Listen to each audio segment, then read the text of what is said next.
po yung 70K na incentives po na sinasabi niya from World Championships 2021 po. Unang-una po 2022 po yun. At hindi lang po 70K yung na-receive ko po doon. Alam ko 6 digits po yun dahil dalawa po yung nakuha kong medalya. After nun, mga bandang December, umuwi ako sa Pilipinas. Nakikita kami ng mama ko. At hindi niya sa akin sinasabi na na-receive niya na pala yung incentives ko from World Championships. Hindi ko pa po malalaman na na-receive niya na po yung incentives ko kung hindi ko pa po hinanap. Never ko na po na-receive yung incentives ko po na yun. At never ko na rin naman po na hiningi yun sa kanila. Binigay ko na at wala na po yun sa akin. Ang sa akin lang naman, gusto ko malaman kung saan napunta yung incentives ko po na yun. Yung principle po kasi dito wala po sa liit o laki ng amount po na incentives po na ginalaw niya, kundi po sa pagtago at paggalaw niya nang wala ko pong consent, yung pinapoint ko po sa kanya.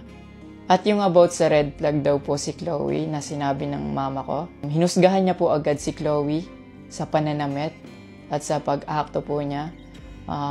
Magkaiba po ng kinalakihan. Unang-una, lumaki si Chloe sa Australia at ayun yung nakagisnay niyang culture. At ibang-iba po talaga sa Pilipinas kung paano tayo gumalaw, magsalita o manamit po. At yung about po sa yung mauubos po yung anak ko, nasabi po ng mama ko. Unang-una po si Chloe po may sarili po siyang income. Lahat po ng nakikita niyong gamit o yung pag-travel niya kung saan-saan po. Galing po yun sa pinagpaguran niya po. At bakit naman po ako mauubos? Kaya nga po nang sinabi ko, si Chloe po may sarili po siyang income and lahat po ng bank account ko po nasa mama ko po. At may mga instances po talaga na si Chloe po yung sumasagot sa akin that time po. Bukod sa incentives po, nasa kanya din kasi yung bank account ko sa monthly allowances sa pag-gymnastics ko. And nung nakuha ko na yung bank account ko po na yun, doon ko po nalaman na inuubos niya po yung laman nun. And nasa akin po yung mga bank statement ng withdrawal po na ginagawa niya po. Sabi niya pa nagsimula daw yung hindi namin pagkakaintindihan dahil kay Chloe daw po. Opo, totoo po yun. Dahil ever since unang-una pa lang, ayaw niya na kay Chloe kahit hindi niya pa po nakikita or nakikilala in person.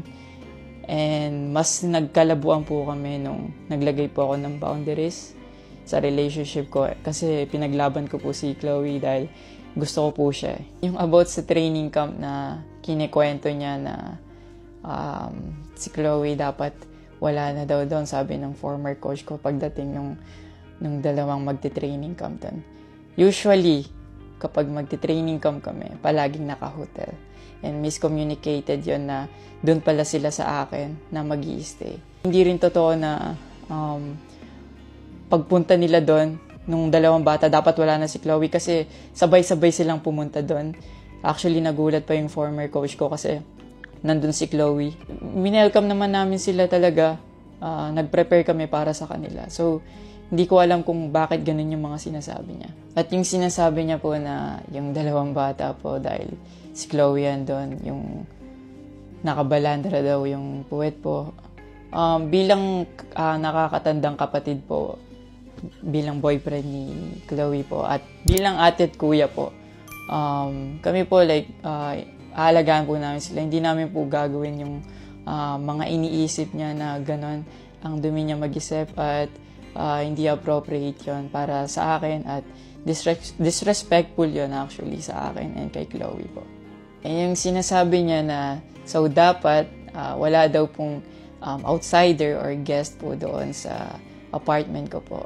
Di din po yung totoo kasi wala naman pong naka-indicate or nakalagay sa contract na bawal yung guest or outsider sa loob po ng apartment po.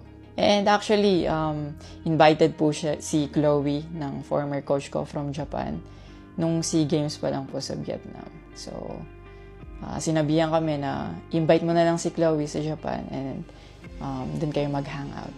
Sabi niya pa na feeling niya daw nilalayo ako ni Chloe sa kanila. Unang-una po yun, months before nun, kasi uuwi ako parang 3 days yun. sinabihan ko na sila na mag-i-spend time ako kay Chloe. Nagpunta kami sa Baguio. Sinama ko si Chloe. Nag-spend time kami. Nakikipaghalubilo naman po kami. Hindi naman ako nilalayo ni Chloe. Actually, pumunta pa kami sa Pangasinan. Like, po kami doon. Parang meet and greet. Yeah. Tapos after nun, nagpunta tayo ng Baguio. And then, ikaw pa nga nag-aya na yung sa bike. Yeah, because we didn't tayo. know what to do Yeah. after nung kumain, because they were like, oh, what do we do? I was like, oh, let's go sa Burnham Park. Yeah. So that we can take the little kids to go biking. Yeah. So I'll just attach a screenshot of me saying sorry at that time if they felt left out when we were all hanging out sa Baguio. So you guys can just pause and read. Actually, nagkita po yung mama ko and yung family ni Chloe twice po.